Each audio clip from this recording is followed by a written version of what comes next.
Kasus yang menggemparkan. Mantan Kapolres Ngada, AKBP Fajar Widya Dharma Lukman, FWL, kini menjadi pusat perhatian publik setelah terungkapnya skandal kekerasan seksual yang melibatkan anak di bawah umur.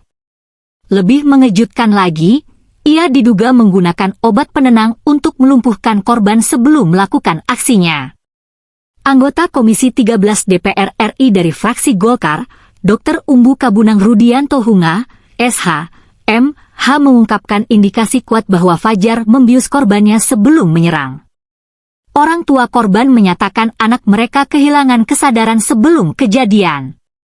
Ini jelas mengarah pada penggunaan obat penenang yang bisa dikenakan sanksi pidana berdasarkan Undang-Undang Kesehatan, tegasnya. Jika terbukti, Fajar bisa dijerat dengan pasal 196 dan 197 UU Kesehatan yang mengatur penyalahgunaan obat-obatan dengan ancaman hukuman hingga 15 tahun penjara. Dari hasil penyelidikan sementara, Fajar diduga merancang aksinya dengan matang. Ia mengajak korban ke hotel dengan dalih memberikan bantuan dan bimbingan.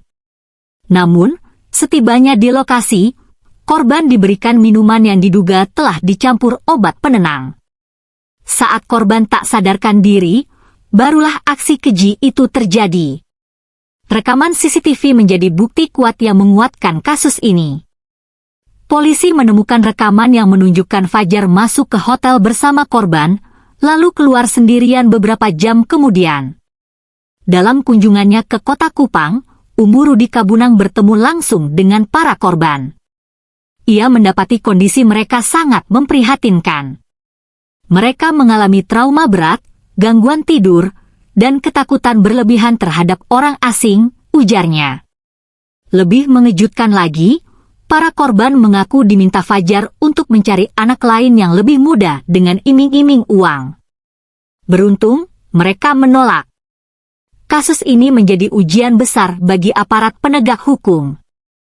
Komisi Nasional Perlindungan Anak, Komnas PAK, menegaskan bahwa Fajar tidak hanya harus dijerat dengan KUHP, tetapi juga UU Nomor 12 Tahun 2022 tentang tindak pidana kekerasan seksual. Kami menuntut hukuman maksimal. Ini bukan sekedar kejahatan biasa, tetapi pengkhianatan terhadap kepercayaan publik, tegas Ketua Komnas PAK. Menanggapi desakan masyarakat, Polri berjanji akan menangani kasus ini secara profesional dan transparan. Kepala Divisi Humas Polri, Irjen Pol Dedi Prasetyo, menegaskan bahwa tidak akan ada perlakuan istimewa terhadap mantan Kapolres Ngada tersebut.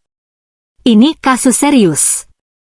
Kami akan memastikan proses hukum berjalan tanpa intervensi, ujar Dedi dalam konferensi pers di Jakarta. Kapolda Nusa Tenggara Timur pun telah membentuk tim khusus untuk mengawal jalannya penyelidikan dan memastikan seluruh bukti dikumpulkan dengan transparan.